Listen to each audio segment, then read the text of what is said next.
I invite you to be seated.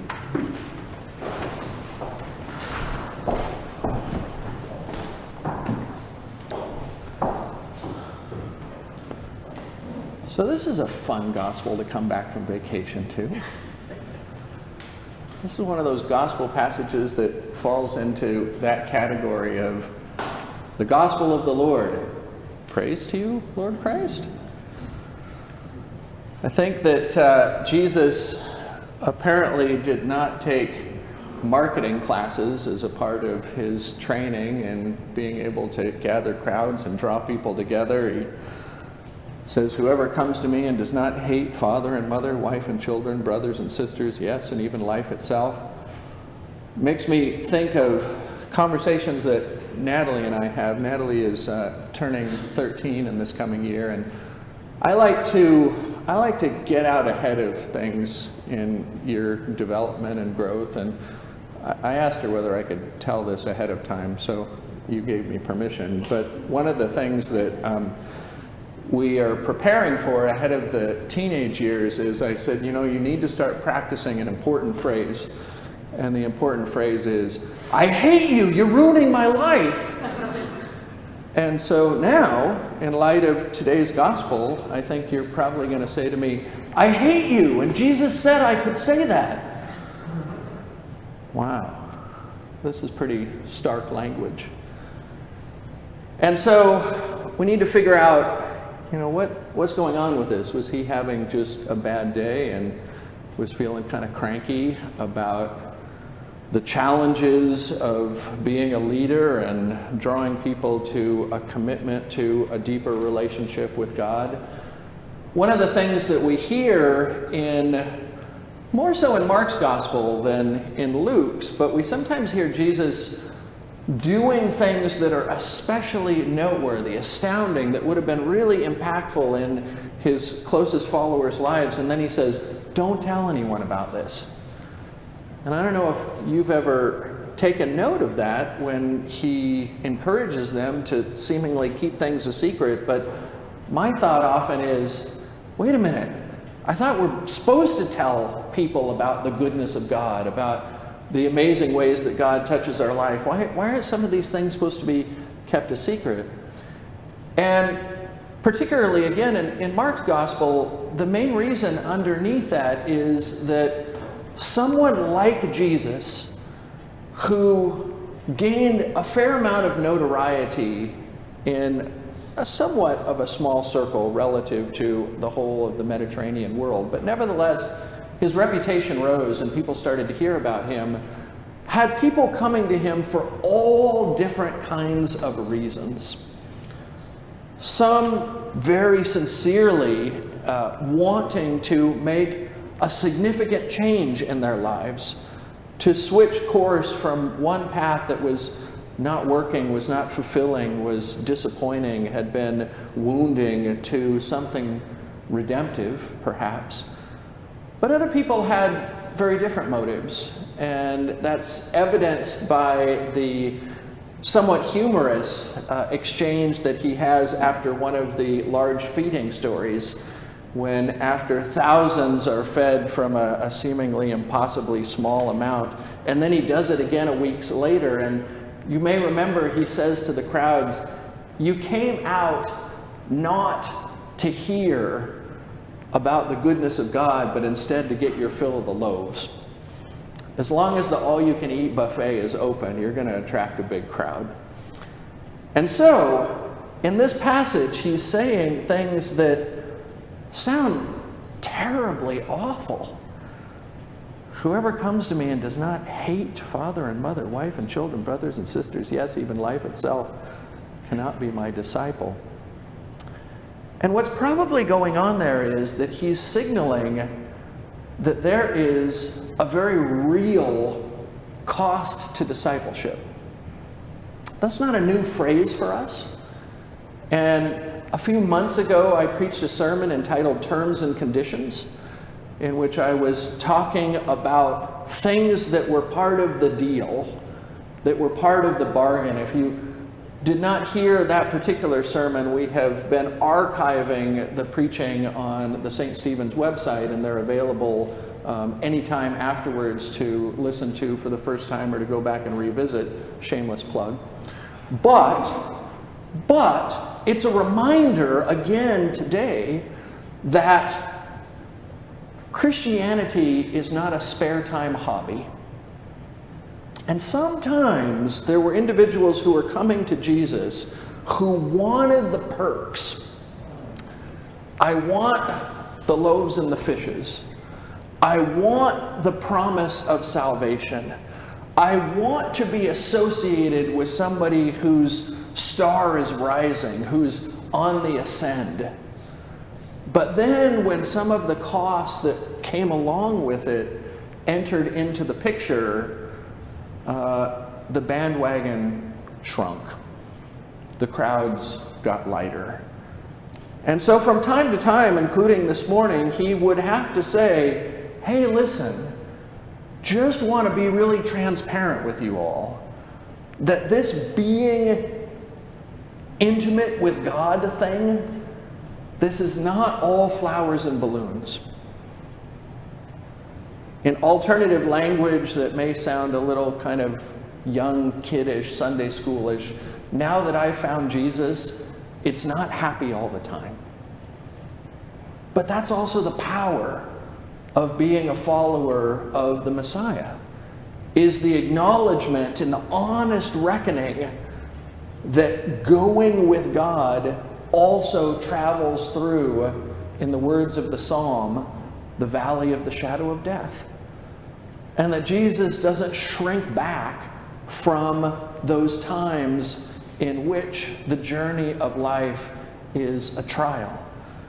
And so he's saying to his disciples, sometimes your association and relationship with me is going to bring you into conflict with your family. And we know that to be true. In my own family, when I started down the road towards ordination to the priesthood, not everyone was happy about that. Not everyone thought that that was a smart career move. And you have stories perhaps of your own, whether they be interfaith stories, whether they be people who think that this whole God thing is just silly and a crutch for the weak who can't reconcile with life on its own harsh terms.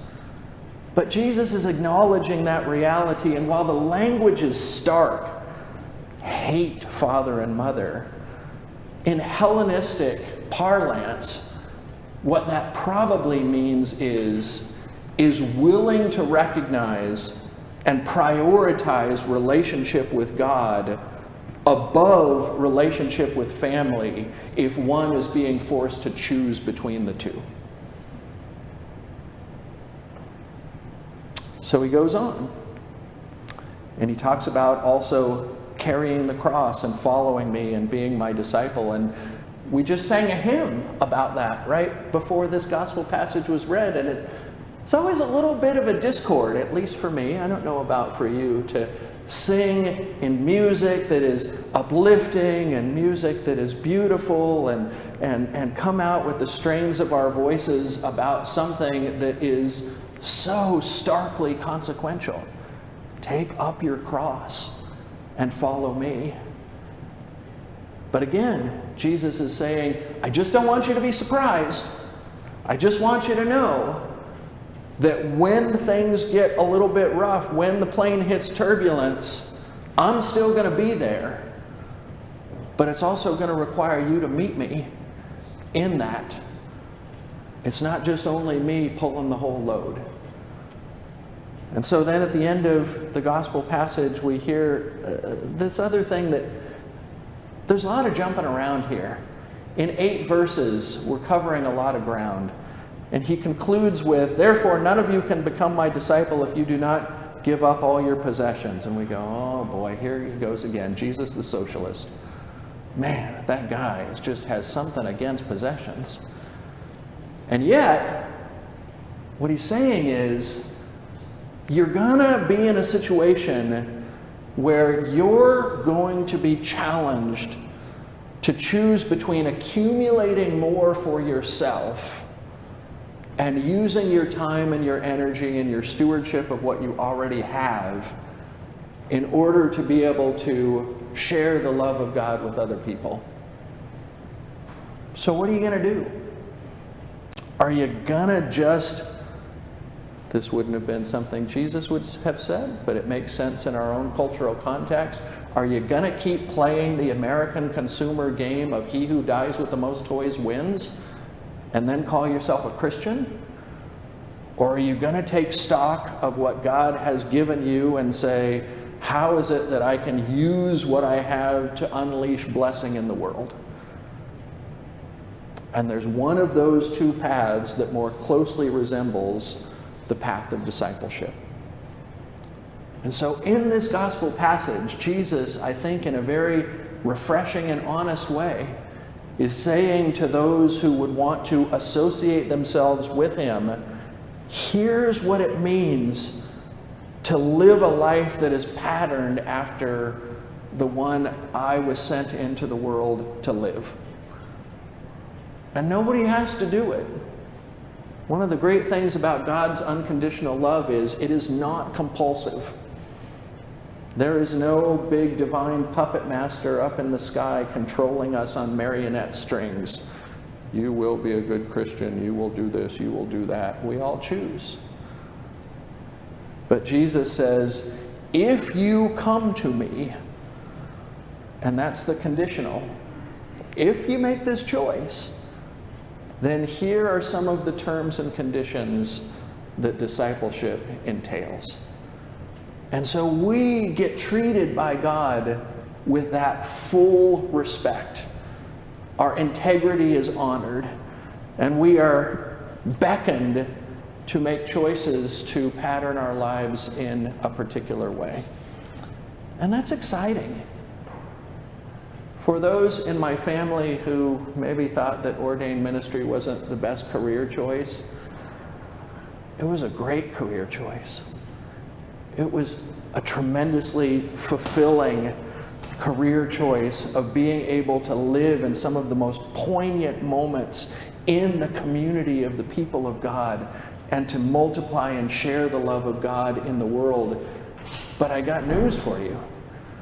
That's not only the privilege of the ordained clergy. That is the calling of all the baptized. And so one of the wonderful gifts that Natalie and I got to experience when we were in Italy on vacation is to worship in the Anglican Church of St. George in Venice on a Sunday in which there was a baptism. And you might have seen a picture of that baptism if it was published. And we got to be in an entirely different continent saying the baptismal vows in the presence of a family and a young boy who I don't expect to ever see again. But in response to the priest's question, will you who witness these vows do all in your power to support and uphold this boy Elio in his life in Christ? And I got to say, I will. Now, it's probably not going to be personal for Elio, but it is going to be in relationship to every single person, each one of you who has taken the sacrament of baptism. And you, in turn, if you have ever said that at any baptismal service, have said it on behalf of every other person who's been baptized.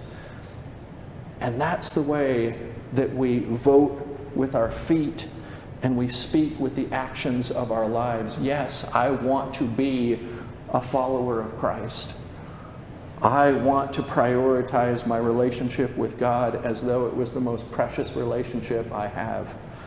I want to take up the cross and journey with Christ through thick and thin, trusting Him as my exemplar into the character of God. I want to use the things that God has given me with a mind and with an intention to unleash blessing in the world. And when you get to do that, there is great richness and privilege that comes along with it. So, Natalie, if you must one day say, I hate you, you're ruining my life, I will realize that Jesus said you could say that, and we'll get on with it. It'll be okay.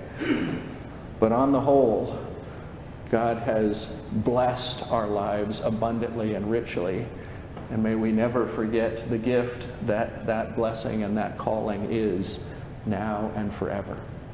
Amen.